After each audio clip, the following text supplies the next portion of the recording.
세계 최고 갑부 일론 머스크. 하지만 그런 그도 돈을 주고 살 수 없었던 것은 아버지와의 관계였습니다. It was not a happy childhood. My father has serious issues. 그의 아버지 에롤 머스크는 일론이 보기에 최악의 인간이었습니다. 그는 공공연히 자신의 아버지를 악마라고 묘사했죠. 하지만 일론 머스크는 자신이 혐오하는 아버지와 의외로 닮은 점이 많았습니다. 우선 그의 아버지 에롤 머스크도 대학교에서 전기기계학을 공부한 엔지니어였습니다. 전기 및 기계공학 컨설트로 일했던 에롤 머스크는 큰 성공을 거두며 금고문이 안 닫힐 정도로 막대한 돈을 벌어들였다고 하죠. 또 하나 일론이 아버지에게 물려받은 것은 엄청난 집념이었습니다. 일론의 아버지 에롤은 연애를 할 때에도 매우 집념이 강한 사람이었다고 합니다. 에롤의 아내이자 일론의 어머니 메이 머스크에 따르면 에롤은 연애 초반 끈질기게 자신의 집을 찾아왔다고 하죠. 이 접은 일론 머스크와 많이 닮아 있는데 그의 여자친구이자 첫 아내였던 저스틴 윌슨도 유사한 경험을 했다고 합니다. 저스틴은 일론을 처음 만났을 때 그녀는 내성적인 일론에게 별로 관심이 없었지만 저스틴에게 반했던 일론은 적극적으로 자신의 관심을 표현했다고 합니다. 저스틴에게 매일같이 전화를 걸어 나중에는 벨소리만 울려도 일론이 전화했겠구나 생각할 정도였다고 하죠. 일론은 아버지의 장점을 일부 물려받긴 했지만 사실 그의 아버지는 그보다 더 큰 단점을 하나 숨기고 있었습니다. 평범한 유년 시절을 보내지 못한 일론 머스크는 한 인터뷰에서 성공보다 더 중요한 것이 있다고 털어놓았죠. Can love for projects, for work compensate love? In my experience, can at best make one halfway happy. 일론 머스크는 남아프리카 공화국의 수도 프리토리아에서 태어났습니다. 그의 어머니 메이 머스크는 출산을 할 때 아들 일론의 머리가 너무 커 낳기 힘들었다고 이야기합니다. 3.8kg로 덩치까지 컸기 때문에 아직까지도 출산의 고통이 생생하다고 하죠. 하지만 막상 아들이 태어나자 메이는 너무나 행복했고 아들을 평생 지켜주리라 다짐했습니다. 사실 당시 일론의 어머니 메이는 매우 불행한 결혼 생활을 하고 있었습니다. 그녀의 남편이자 일론의 아버지 에롤 머스크는 겉으로는 완벽한 남편이었습니다. 똑똑하고 키도 크고 돈도 잘 벌어왔죠. 하지만 그는 남들에게 한 가지 비밀을 숨기고 있었는데 바로 화가 나면 돌변한다는 것이었습니다. I was beaten up. You know, there was a saying in South Africa, when you get divorced, you stop falling in the shower. Because every time you have a scene with bruises, you said you fell in the shower. 일론 머스크는 어려서부터 아버지가 어머니를 때리는 모습을 보고 자랐습니다. 에롤은 자식들을 직접적으로 때리는 일은 없었지만 일론 머스크는 엄마가 맞는 모습을 지켜보며 자라야 했습니다. 5살이 된 그는 엄마를 보호하기 위해 아빠를 무릎으로 내리 찍으려 한 적도 있었죠. 물론 어린 그는 아빠를 막을 수 없었고 오히려 에롤의 화만 돋굴 뿐이었습니다. 사실 에롤의 이런 폭력적인 모습은 그의 유전자에 내재되어 있었습니다. 메이 머스크에 따르면 에롤은 연애 때부터 종종 공격적인 모습을 내비쳤다고 합니다. 둘은 10대 때부터 같은 지역에서 알고 자랐고 에롤의 적극적인 구애로 사귀게 되었는데 메이는 그때부터 에롤이 이상했다고 합니다. Aggressive and that, so pretty much after a few years, my brother said, banned him from coming to my home. 그렇게 에롤과 메이는 헤어지게 되었고 이후 2년의 시간이 흘렀습니다. 그러던 어느 날 에롤이 갑자기 약혼 반지를 들고 메이가 일하는 직장에 뜬금없이 찾아왔다고 합니다. 그러더니 결혼해달라고 고백했다고 하죠. 당연히 메이는 거절했습니다. 그런데 다음날 메이는 에롤에게 전보를 하나 받게 됩니다. 나와 결혼하게 된 거 축하해. 우리 결혼식에는 800명이 참석할 거야. 사람들에게 초대장은 이미 보냈어. 알고 보니 에롤은 메이의 동의도 없이 일방적으로 결혼식을 잡고 주변 사람들을 초대한 것이었죠. 메이의 부모님은 이왕 이렇게 되었으니 에롤과 결혼식을 올리는 게 어떻겠냐고 은근히 권유했고 결국 메이는 주변의 압박에 에롤과 결혼식을 올리게 됩니다. 하지만 결혼 직후 에롤은 돌변했습니다.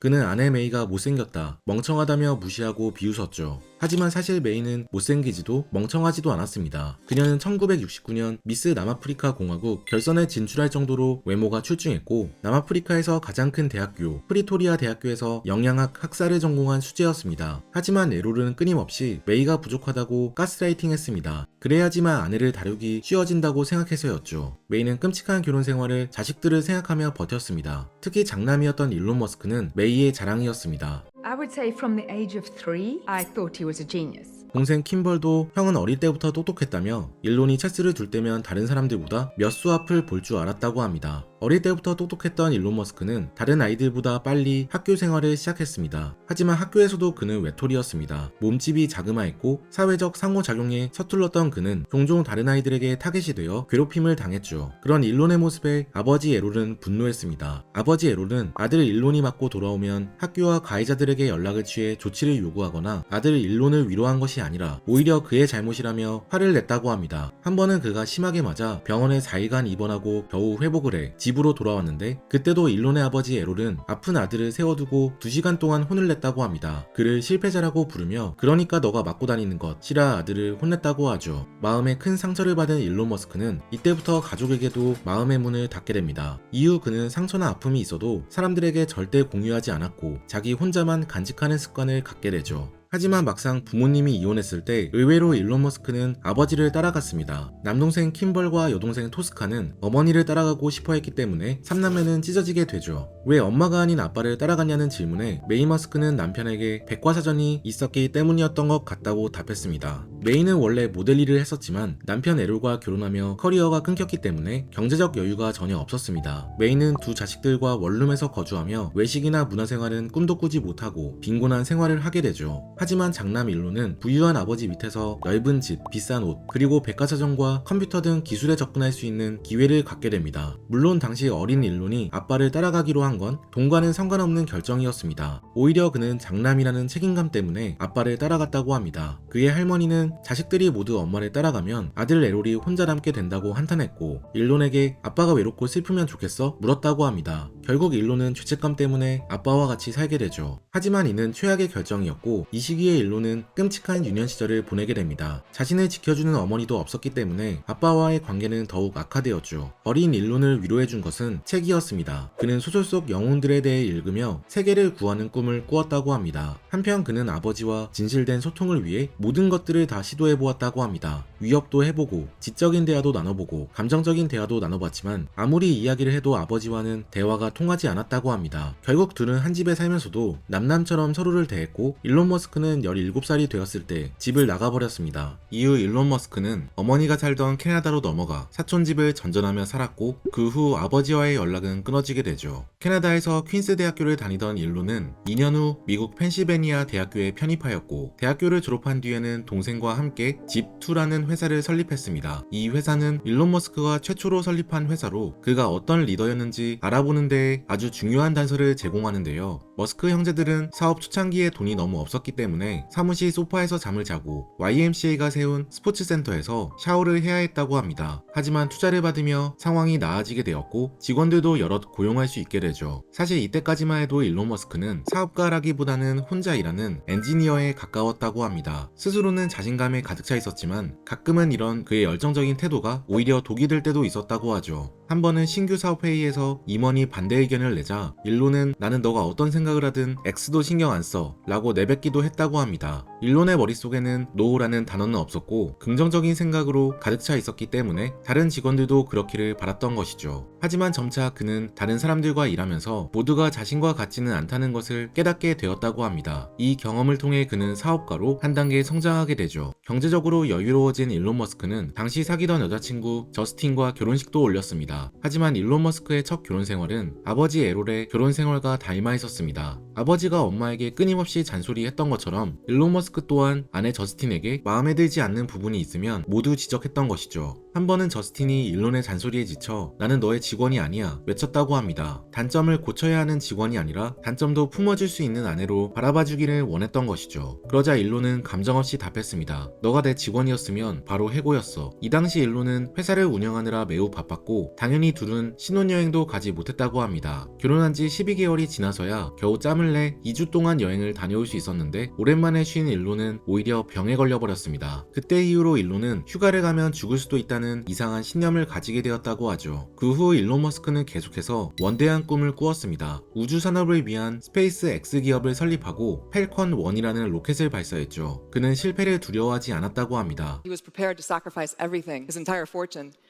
to get a rocket into orbit. 사실 그가 일에만 몰두한 데에는 또 한 가지 이유가 있었습니다. 일론과 저스틴은 첫째를 낳게 됐는데 10주 만에 아이가 이유 없이 죽어버렸죠. 일론은 자신의 슬픔을 아내에게 털어놓지 않았습니다. 대신 더욱더 많은 시간을 회사에 쏟아냈죠. 둘은 이후 5명의 아들을 낳게 됐지만 저스틴과 일론의 관계는 회복할 수 없었다고 합니다. 남편에게 애정과 공감을 원했던 저스틴은 일론과 함께 부부 상담을 받자고 제안했습니다. 하지만 2개의 회사를 운영하는 일론에게 아내의 요구는 짐처럼 다가왔죠. 3번의 상담을 받고 나온 어느 날 일론은 저스틴에게 최후 통첩을 고했습니다. 지금 당장 우리 결혼을 고쳐 아니면 내일 이혼할 거야. 다음날 일론은 이혼을 신청했습니다. 그렇게 8년의 결혼 생활은 끝이 나게 되죠. 첫 결혼 생활이 끝난 이후 일론은 일적으로 더욱 승승장구하게 됩니다. 테슬라의 주주에서 CEO로 부임하며 전기자동차 생산을 이끌었고 신경기술 스타트업 뉴럴링크, 인공지능 기업인 오픈AI 등을 공동 창립하게 되죠. 그러면서 그는 명실상부 세계 최고의 경영자로 자리잡게 됩니다. 그러자 아버지 앨런 머스크가 다시 그를 찾았습니다. 그는 마치 자신이 아들의 성공에 기여한 양 여러 언론사와 인터뷰를 진행했죠. 그러면서 아들들이 처음 세운 회사에도 28,000달러를 투자하며 자신도 성공에 기여했다고 밝혔습니다. 아버지의 인터뷰에 일론 머스크는 분노했고 트위터에 글을 남겼습니다. 나는 대학을 다니는 동안 일을 해야 했고 결국 약 10만 달러의 학자금 빚을 졌어. 컴퓨터를 2개 살 형편도 되지 않아. 밤에는 프로그래밍을 하고 웹사이트는 낮에만 작동했어. 그런데 이런 헛소리는 어디서 나오는 거야? 힘들게 노력으로 일궈낸 자신의 성공이 아버지의 투자 덕분에 쉽게 이뤄졌다는 발언에 반발하는 글이었죠. 실제로 일론 머스크의 성공은 그의 노력으로 만들어 나간 것이었습니다. 책 성장 지향성에 따르면 머스크는 목표 달성을 위해 꿀벌과 거북 효과를 활용했다고 합니다. 꿀벌은 단기 목표를 달성하기 위해 끊임없이 노력하는 것, 거북은 장기적인 목표를 위해 인내심을 가지고 꾸준히 성장하는 것을 의미하는데요. 성공을 위해서는 장기적인 목표를 두고 이를 단기적인 목표로 나누어 매일 성과를 내야 한다는 것을 의미합니다. 예를 들어 일론 머스크는 화성 탐사라는 거대한 꿈을 가지고 움직였지만 먼 미래만 바라본 것이 아니라 하루를 5분 단위로 쪼개어 업무를 처리한다고 하죠. 하지만 앨런 머스크는 아들의 노력을 제대로 알아보지 못했습니다. 오히려 그는 자신의 아들이 크게 자랑스럽지 않다, 옆집 남자의 유전자를 물려받은 것 같다며 무례한 인터뷰를 진행했습니다.